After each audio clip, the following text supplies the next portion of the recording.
harvest that was published in the QDMA report, and I just looked at 3.5 and older states. And just to make a comparison as to what a regulation change would result as far as in the harvest. Here is Kentucky, the percent of deer that are harvested in Kentucky that are 3.5 years of age and older. Illinois did not have that age. They just go 1.5 and 2.5 plus, so they didn't have the 3.5-year-old data. Indiana harvested just over 20%. Ohio is just over 20%. Wisconsin, again, the leading Boone and Crockett state, had that information. And then there's Tennessee's data, the last line in there. So we're in the midst, not just in yearling harvest, but in the 3.5 and older.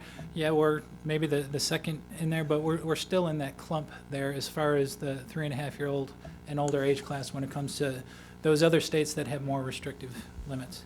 That very impressive response time on that request will make up for the 3 minutes that you were late in the room. Excellent. That's very helpful. Any other information? Okay.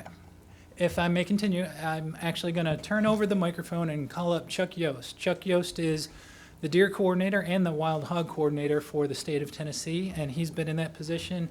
I believe it'll be going on 3 years, but the one thing I want to call to mind is he's been out of pocket getting a crash course in new fatherhood. He's got a very young baby at home, and so he's been pulling his hair out, so I've been helping Chuck get all of his stuff together. But Chuck is going to come up and do the first part of Proclamation 14-03, which is going to be the statewide big game hunting seasons. It's going to include deer, elk, bear, and turkey. And we'll call up each coordinator as they present their section. So Chuck Yost.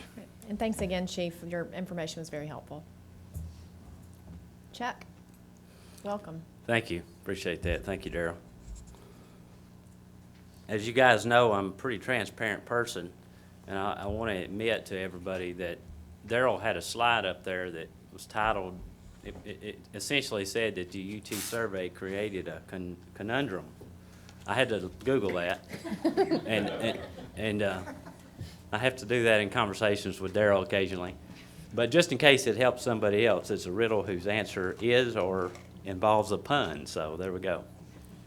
And I wanted to share that with you because it's new material, and I feel like the next 5 minutes is not going to be, but we will run through some more information about the whitetail deer program.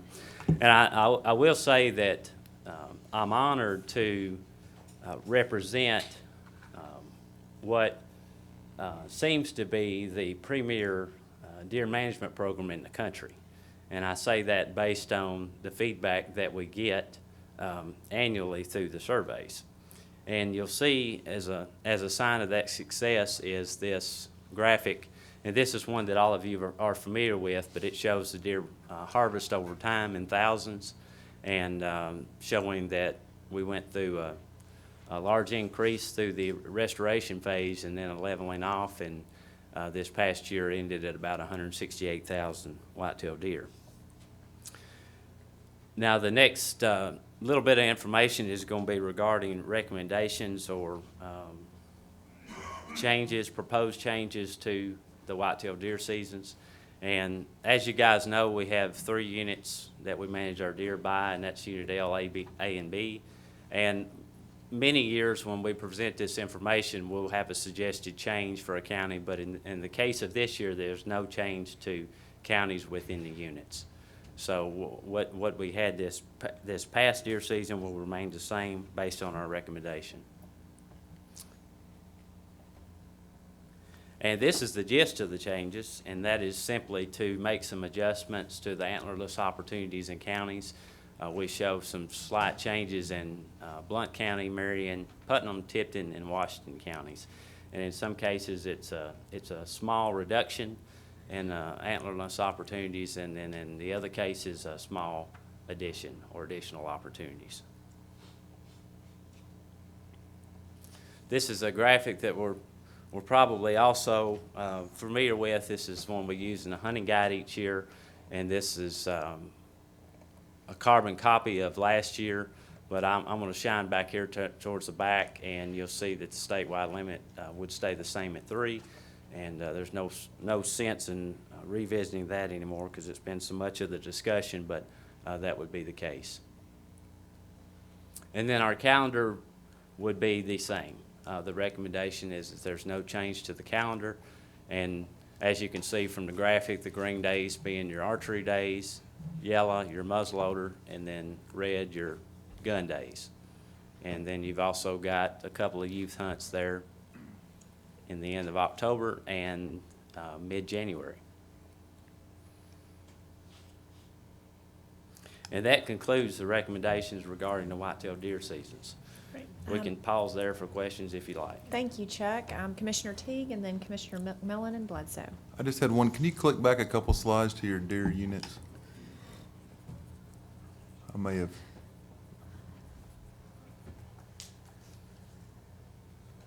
Crockett County is Unit L, isn't it? That was a change last year. We added Crockett to Unit L. Northwest of Madison, that yellow. Okay, you'll have to apologize, or I'll have to apologize. Yeah, I mean, I was just That pointing it county- out because I had to yeah, look back because it never was, and Yeah. I was thinking. Yeah, I we added it told last year. somebody that it Yeah. was, and I looked at that and went, you know, I hope I didn't. But anyway, Yeah, good catch. You got it. That's right. it's the first thing I've ever caught on a graph, probably. So. Yeah, it's good. You good, Commissioner? That's it. Okay, Commissioner McMillan. Can you go back to the calendar now? What was the reason? No, yeah. What was the reason for, on the juvenile hunt, waiting until skipping a weekend before you go to the juvenile hunt in January? You know, this morning I was scratching my head about that, and I never did come up with a conclusion. Does anybody have a good explanation on that one? You have a baby at home and you didn't touch it. Oh, there we go. I can tell you, I'm I can over tell you two. why. Commissioner It's Cox. because I intend to try to add a week to the season, and you left it like that so it would work. Because. I guess we need to go ahead and switch it back then, right? Because 2 years ago, before Thanksgiving was late, the deer hunters lost a week last year, and they lost a week, gonna lose a week this coming year, because we've got a definite end and a beginning that moves, unlike duck and turkey. So when the calendar shifts to Thanksgiving late, then the ending ought to shift late, but I'll make that a motion later. Okay. So so an accurate reflection would be that would be the weekend immediately following the end of gun season. Okay, so we'll be the 11th, 12th? Yes, sir. Okay. It is gonna change up to the 11th and 12th. Gotcha. Instead of later. So yesterday, whenever I turned my portion of the presentation over to Darryl, I said, please have a good look at this, because you know where I'm at in my mind. And so we'll take care of that. Anything further? Any other questions? Okay. With that, Okay, so I'll move. thank you very much, Chuck. Let me move forward real quick to the elk season recommendations. Chuck, hold on We'll one pause. moment. Okay. Commissioner Teague. I'm sorry, I may be out of place. If in fact we do have some changes involving the buck harvest, would you guys look at whether you'd rather see it on a unit basis or as a whole? I don't know that that'll happen, or it might, but I mean, you don't have to answer the question. I just wanted to ask or mention that on record. If we look at reducing it, and for whatever reason it was passed, would y'all rather see it as a statewide or by unit, or you're indifferent? And also, if we're going to exclude the juvenile, what would be the most appropriate language to do that as well? That's all. Yeah, those are things that we certainly have not discussed. There was discussions involving reducing the limit, obviously. However, how that would work out across the state, I'm unsure. Those would be discussions we would have to have, the regions and the divisions. I understand that. Thank you. In terms of if there is a philosophical question or for whatever reason, that information, when you all do have a chance to discuss that, would be very helpful to share. Okay? Thank you very much. Yes, ma'am. I appreciate that. You're Any other welcome. questions? We'll move forward. Thank you.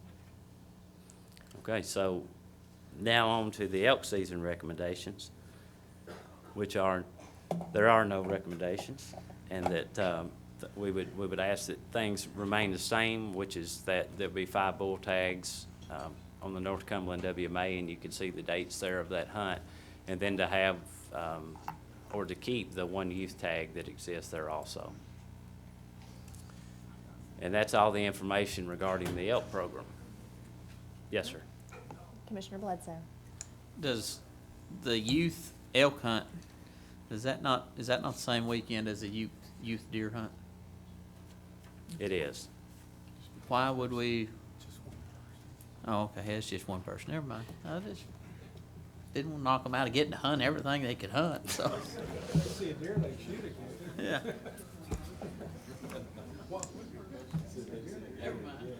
Okay. He retracted his question. Thank you very much. Okay, and I believe that takes us back to Chief Radjack. Thank you. And yes, sir, Chief, I want to make sure that we, at the appropriate time, break for any public comment. So is there any public comment on this portion of the conversation? Excellent. Chief? All right. Continuing on, the big game proclamation, like I said, it involves more than just the deer and the elk. It also includes our bear program. And I am presenting the black bear portion of this discussion because our division has been without a black bear coordinator for about 8 months now. And the good news is we plan on hiring one within the next month or so. So there will be a new individual here shortly who will be presenting the black bear information. Believe it or not, up to about a week ago, this was going to be the majority of our discussion because of all the changes that we are recommending for this coming year.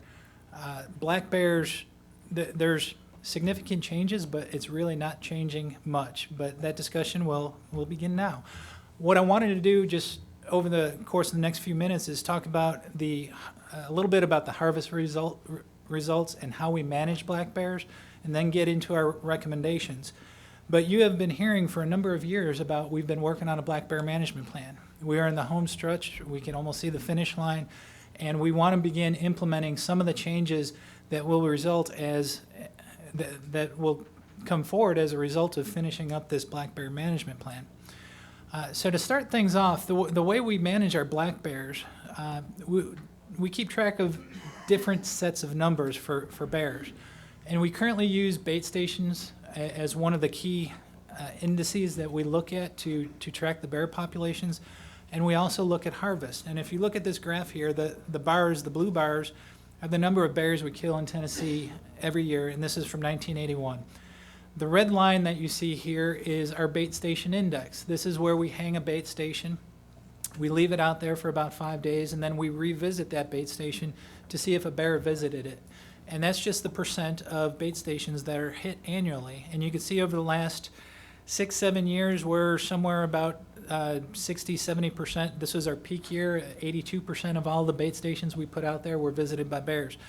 So it's a good way to keep track of whether or not the population is going up or down. And you can see both of these indices indicate that the bear population appears to be increasing. Now, the good thing with harvest data is you can actually, as long as you collect the proper data, you can actually get a rough estimate on how many bears you have using this tool called population reconstruction, in which we use those teeth that we collect and we get an age on the bear. We can reconstruct the population and get a ballpark estimate for how many bears are out there. The bad thing is it usually backdates things, so you can only get up to a few years prior. And so you see here this estimate, the red line, showing somewhere about 4,000 bears. Now understand that that's using the information from the bears that are harvested. So we're only looking at the counties that we have bear hunting in. So this estimate of 4,000 bears does not include Great Smoky Mountain National Park, which I believe the latest estimate was about 2,000 bears. It doesn't include the plateau. Any of those areas that we don't hunt is not reflected in this graph. So at a bare minimum, we know we have somewhere at least 4,000, but to be safe, we're probably somewhere around anywhere between 5,000 to 7,000 bears in Tennessee. Now, Another thing you can do to try to get an exact estimate is to do a DNA survey, but the problem is they're on a microscopic scale. You could do a very small area of a county or the national park, but it doesn't tell you the big picture of your overall population. And so what our agency is doing to manage our bears is we're relying on this bear bait stations. Now, historically, this is where all of our bait stations have been run, because historically this is where the majority of our bears are, the Unaka Mountain chain. And the thing that's nice about this chain here is it consists of a lot of public land. Cherokee National Forest, Great Smoky Mountain National Park, North Cherokee, there's just a lot of public land out here, and we're able to put these transects, whether or not they're 2 miles long or 15 miles long, we've got a lot of land that we could do these hikes and hang these bait stations. The problem began a couple of years ago when everyone understood that we've got a growing population of bears on the Cumberland Plateau. And so we had to figure out how we were going to keep track of those bears on the plateau and how we were going to manage those bears. And so we consulted our biologists to find out where we believe the majority of those bears are on the plateau. And this is where they think the core bear population is, just in these areas. And although we have the big South Fork National River and Recreation Area here, which is public land, the plateau consists of a lot of private land as well. So we can't really run a 20-mile transect on private land unless we were to get permission from a few dozen landowners. And so that wasn't very reasonable. So we came up with a new way to begin surveying this area so we can hopefully model that population, track that population, and provide some hunting opportunities if the population allows for it. And so what we did, this is a brand new survey that we did last year for the first time. Instead of doing the traditional bait station lines, which may run 10, 15 miles, we selected these random circles. And inside each one of these random circles, we had 4 bait sites. And as you can see, this provides great coverage of the whole area. It provides the proper scale. So we're collecting data on the scale that needs to be collected in order to manage this entire area. If you look closely, we did do a DNA survey a couple of years ago on the Big South Fork, and that's what those little tiny dots are. But you can see it told us how many bears were in this area, but if we were planning on hunting everywhere else, we didn't have any information anywhere else. And so this bait station survey that we designed last year is what we intend to keep carrying forward every other year beginning next year. Again, that's what the overall survey looked like. Each one of those circles was about 3.5 miles in diameter, is about 6,000 acres. And so the biologists and whoever was working that had to visit that site and put out 4 different bait stations within that circle. And here are the results from that survey.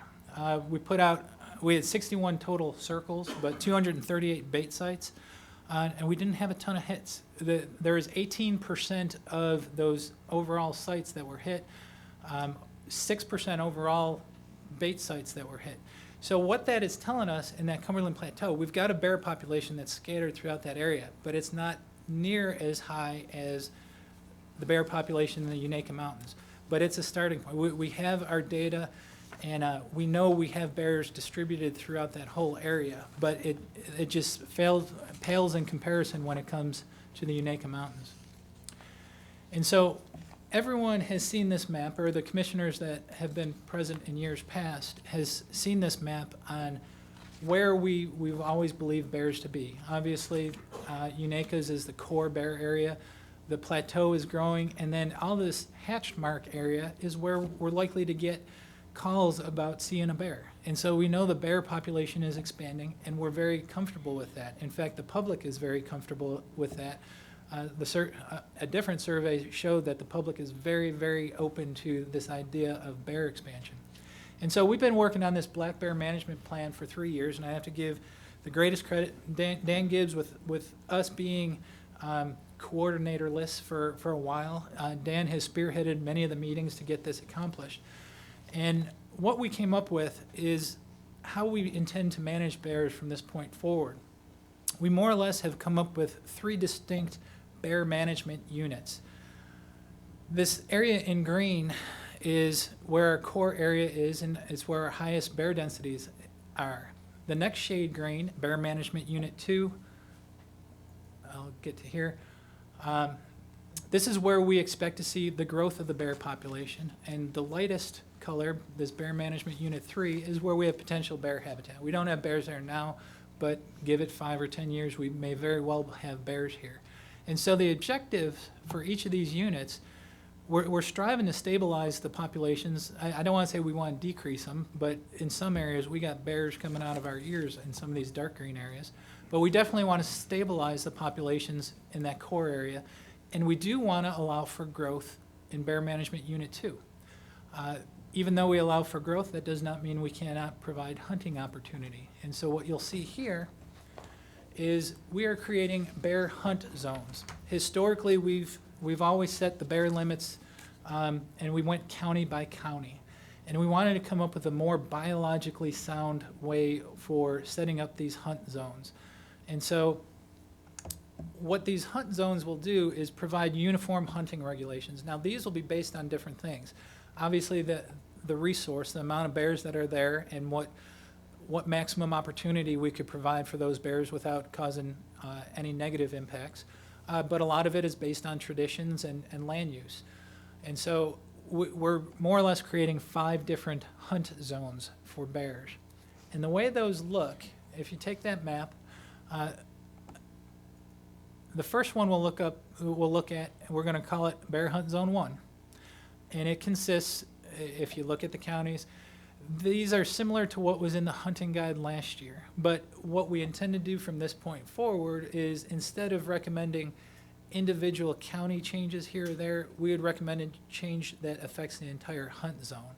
So Carter, Conk, Green, Johnson, Sullivan, Unicoi, and Washington County would consist of Bear Hunt Zone 1. Again, we're going to provide the maximum hunting opportunity. We have the most amount of bears there. We need to stabilize that population coming out of those counties. The next zone we have is very similar to something we had last year. It's just Blount County, Cocke County, Jefferson, and Sevier County, and then portions thereof. Again, this will be Bear Hunt Zone 2. This is immediately outside Great Smoky Mountain National Park. Tremendous amount of bears there, and so we designated that as Zone 2. The third one that is in Bear Management Unit 1, where we can provide the greatest opportunity, is this Bear Hunt Zone 3, and it consists of a portion of McMinn, Monroe, and Polk County, and those are primarily South Cherokee. And so our intention is Bear Zones 1, 2, and 3, since they're in our Management Unit 1, which we're trying to stabilize the population, we're going to provide the maximum amount of hunting opportunity that we can, and really allow our hunters to go after those bears. Now, this is going to be completely new. This is what we're proposing that will be different than last year. We also have what we're going to call this transitional zone. This is where those bears from that high density area are pouring out of. And all the counties in blue, which I won't read them all, but I believe there's 10 counties listed there, they get bears quite a bit. And it depends on the food availability. And some years there's a lot of bears there, some years there's not. And so the way we want to manage those areas is to handle more or less the nuisance problems. If the bears are coming in search of food, we could provide opportunity for our general public or our hunting public to take some of those bears in those blue counties. And so we're going to provide limited opportunity and primarily target the bears that are coming into those counties, pouring out of in excess of the high density areas. And then the last zone we're proposing, I mentioned it briefly, is this Cumberland Plateau. We've been talking about this for a number of years, and we believe, after having done the surveys, since we did get hits in almost in every county within here, albeit it wasn't high, there's opportunity to provide a limited hunt in those areas, specifically, again, to try to target any of the problem bears that may be there, but not impact the growth of that bear population. So with that being said, we have all the bear hunting in Tennessee covered with these 5 hunt zones. So the recommendations for this year, this is how the recommendations used to be written out. And you could see it used to list county by county and all the different hunt dates and what they're allowed to hunt. What we plan on doing is getting rid of that. And if you saw your red line proclamation, we're going to insert a table in there that looks like this. That would have all 5 of those different bear hunt zones with these dates. And what I want to assure you is we counted up numerous times the dates that are in here. And so Monroe County, for example, last year is in bear hunt zone 3. Each and every county has the exact same number of dog days that it had in previous years. And those were the number of dog days. Now, you will see some difference in the dates there. And what the primary change, and I'm going to lean on our Region 4 expert, Dan, who did a lot of this. The primary change is we moved some of those days earlier in the year. There has been some issues in the past with not having access to Cherokee because of road closures. So a lot of the later hunting dates have been moved earlier. Not a lot, I believe it's only 3 or 4 days, but it will hopefully resolve some of those issues with the road closures. But the main point being the number of dog days has stayed the same in all of those counties that we've been bear hunting. The main difference here with this table, bear hunt zones 1, 2, and 3 encompass all the counties we've historically hunted, and the number of days have stayed the same. This bear hunt zone 4 is the Cumberland Plateau. What we're recommending there is an archery only season from September 27th to October 24th. And we're recommending the same in that transitional zone where those bears tend to pour out and get into that Ridge and Valley area of East Tennessee. Now, the intention of those hunts is simply to provide opportunity without preventing the growth of that the bear population. And so the main change there is recommending this archery season in bear hunt zone 4 and in the transitional zones. And I believe that affects 15 counties overall. If you look at the bear dog training, again, we kept everything the same. It's just being called, there's just different nomenclature here. Zones 1 and 2, which are primarily the North Cherokee and then Blount and Sevier County, has a dog training season August 23rd to September 28th. And then bear hunt zone 3, which is primarily Monroe and Polk, does have a portion of McMinn, is August 23 to September 28th. With that being said, that concludes the bear recommendations. Commissioner Cannon. Darryl, forgive me, because I'm not up on the interaction between archery hunts and the dog training.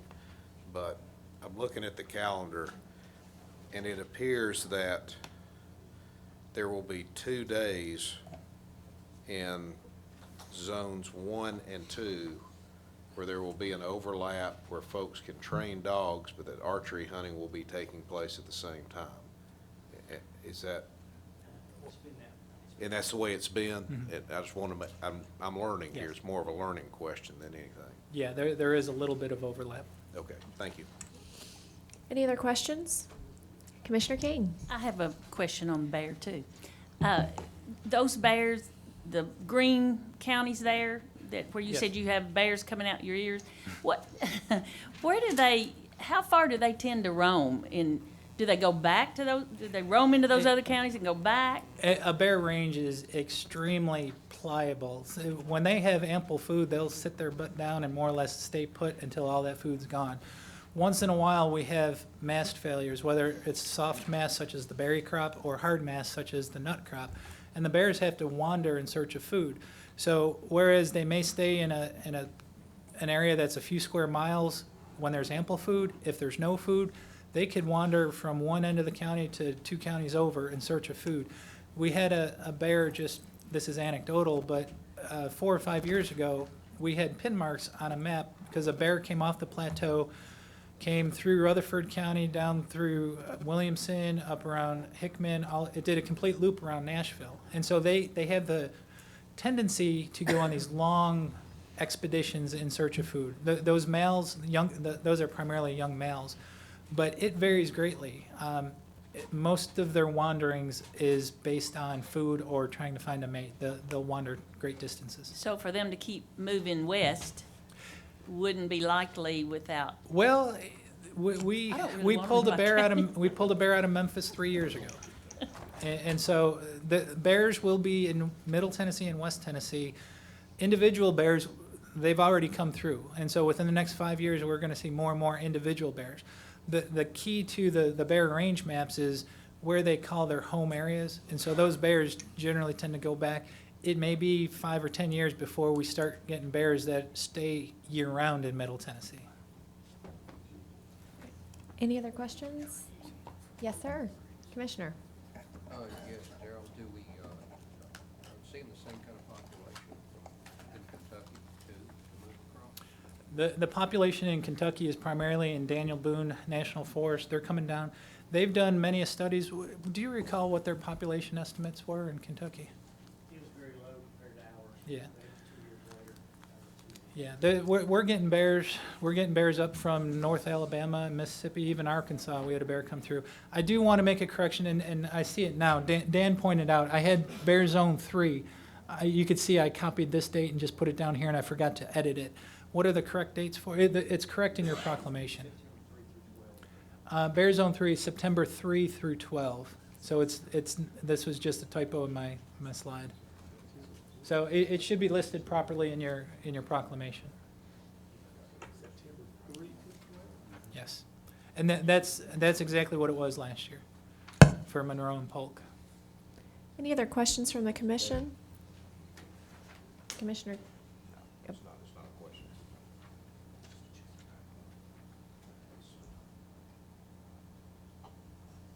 Right. That, we'll go ahead and open it up to questions from the public on the bear season recommendations. That, excellent, we'll proceed. Well, that concludes the bear recommendations. I will now call Roger Applegate, who is our wild turkey coordinator, to present the turkey recommendation. Mr. Applegate, welcome. Thank you. All right, so this is going to be relatively brief. I've practiced it a whole bunch of times, and it comes out to about 4 hours and 27 seconds. Excellent. So I think that fits pretty well within the schedule of the afternoon. No. Seriously, I'm just touching on, we have relatively little here. I'm just touching on essentially a couple of things that are important that I want you to know about. We've had, over the last few years, we've had different reports, and they've come from the public and as well as our own staff on declines of turkeys in some parts of the state. And more recently, in the last year or so, we've had quite a bit of interest in these 3 counties in southern Middle Tennessee, right near the Alabama line, looking at some declines. And this is a graph which just sort of roughly shows you what the harvest is in those 3 counties, to give you an idea what the information we're using sort of to gauge that decline. And so what's happened is we have looked pretty carefully at what's going on in these 3 counties, and we have several things going on that I just wanted you to know about that are being used to help address the decline issues in those 3 counties. One of which is some aerial surveys that are being run by our Region 2 staff across those counties. They're going east-west, several different lines across those counties, and counting turkeys, looking at basically the relative numbers and also the distribution of where they're finding turkeys. The issue has been hunter and public reports that turkeys are very scarce in roughly the southern half of those 3 counties. And so the aerial surveys will help us get it, whether there in fact are few or no turkeys, or what that situation is from an abundance standpoint, and the distribution. And then following in concert with that, we have a project going that's getting started right now with UT Vet School to look at the possibility of diseases having some kind of impact on that decline. So we'll be getting samples, and we have some samples taken from this current spring hunting season that will be analyzed by UT, and they will look for diseases and various kinds of parasites that could cause a decline of this type to occur within a population of turkeys. And then the third thing is that just in a few weeks away, well, about a month away, we're going to send out a postcard survey to hunters and also some kind of a complex sampling of hunters in those 3 counties that will ask them to locate where they have killed turkeys, just general terms, the portion of the counties, and ask them some information on their hunting activities, their effort and things of that sort. So these are sort of a layering of 3 tasks that we have that are designed to look at trying to get at this decline situation as requested. The public, there was a public hearing last summer, I believe, or thereabouts. And so we pretty much, agreed to look into this for our constituents, and so we designed this particular effort to go around that. So, and that'll relate to basically our only recommendation we'll have here later. Also, to just to give you a little bit of an idea, another just sort of a peek into the crystal ball of things that I'm acquiring, taking over the turkey management program in the state, is that we're going to be putting together sometime over the course of the summer a turkey management plan that will help us to address areas where there may be declines and areas where turkeys may be too high, causing conflicts, things of that sort. And so it very likely will look a little bit like you just saw with the deer management, some sort of a way, and the bear management, some way of getting at those different aspects. The combination, the thing that complicates turkey management is that you balance 2 different hunting seasons. Whereas all the other game species, you have a hunting season. With turkeys, we have the fall season, but we also have the spring season, which is the most popular. And so we have to balance those in the equation, so it makes the planning a little bit different, but it can be done in sort of a similar way. So that's kind of my way of setting the stage to, first of all, we've got a really good track record in terms of turkey harvests. As you can see, we appear to be somewhat leveled off. You see waves all the time in these, which are due to hunting conditions themselves, or they have to do with local or annual fluctuations in the numbers, and that's to be expected. Same way with fall harvest. We don't have as many years, but we have, you can see there's a fall harvest kicked in, so you don't have that buildup stage like you saw in the previous graph, because that buildup stage was when you first opened up the season and you're first getting a look at sort of your turkey numbers and so forth. The fall season opened well into our having a hunting season for spring turkeys, which goes all the way back to sometime in the 1950s. So what you see there in the fall hunting is kind of fluctuations, again, have to do more with weather factors and changes in the season itself and other kinds of things. So the short part is we have a recommendation for the fall season, and that is to actually close the fall hunting in those 3 counties, Wayne, Lawrence, and Giles, where we are looking at that decline issue and trying to sort of dissect that into something that we can look at to make other kinds of recommendations. And as far as the spring season, no change is being recommended. And so we'll have the one thing to note, and so you'll see down there in the brackets, one important thing to remember, and that is that the actual calendar dates that our season is based on, next spring season will open on Easter weekend. And so that's the role of the calendar, and then that doesn't happen for, I forget how many years after that, but it's it's the calendar cycle, the perpetual calendar cycle, and it's a few years before we see those 2 things come together. It's kind of like alignments of planets, somewhat. Actually, it is.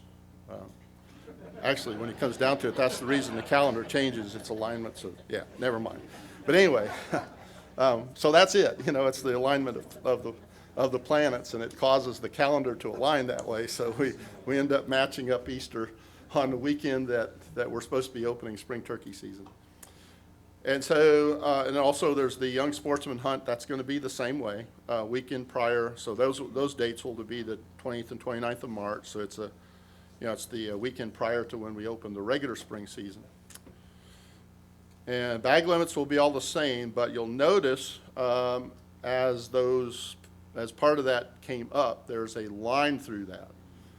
The reason the line is put through there will become very obvious later when Dr. Anderson comes up and talks about the wildlife management area regulations, because what is going to happen is that portion of that's in the big game proclamation is going to get rolled into the wildlife management area part of our proclamations.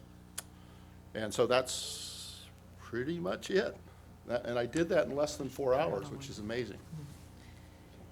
Commissioner Cannon and then Commissioner Teague. I might have missed some of this, but the 3 counties you're recommending to totally close the fall season, their decline is that drastic? Because they were some of the higher fall quota counties before, right? Right. I guess the real issue is that what we're doing is responding to a pretty concerted public effort in those counties to try to do the best we can to sort of protect the turkey resource while we're really trying to investigate sort of the magnitude of this decline, what might be leading to seeing this particular decline. And so it's highlighted for that reason. And so the closure is based on being as careful as we can to meet public wishes in those 3 counties. Has the harvest of hens been substantially higher in those counties than other counties? I can't answer that. I don't know if anybody, Tabitha or anyone in the region does. Okay. Richard, thank you. I'm Richard Kirk, the Wildlife Program Manager in Region 2. In Giles, Lawrence, and Wayne counties, the hen harvest has not been drastically high, or the harvest hasn't been drastically high. In Wayne County in particular, the hen harvest has been over 50%. Sometimes last year it might have been 90%. But the numbers, overall numbers are low. But still, we're looking at these counties just as being as conservative as we can. Giles County in particular in its heyday was harvesting 1,000 birds in the spring. Now it's down to 650. Wayne County is actually up a little bit this year. Lawrence County is down a little bit. Giles is down 50. So, but the public is concerned, and we're just kind of being real conservative and stopping and looking and seeing what we can figure out what's going on. Did y'all discuss going to one Well, bird and like actually, yeah, Madison County? Or? Thank you. It was 6, then we went to 3. Last year we went to 1. This year, and after the public meeting last summer, this year we decided that we were actually going to go to 1 gobbler in the fall. Probably figured it'd be better to kill that gobbler in the spring than the fall. And so we closed the fall and moved it to, and not touching the spring.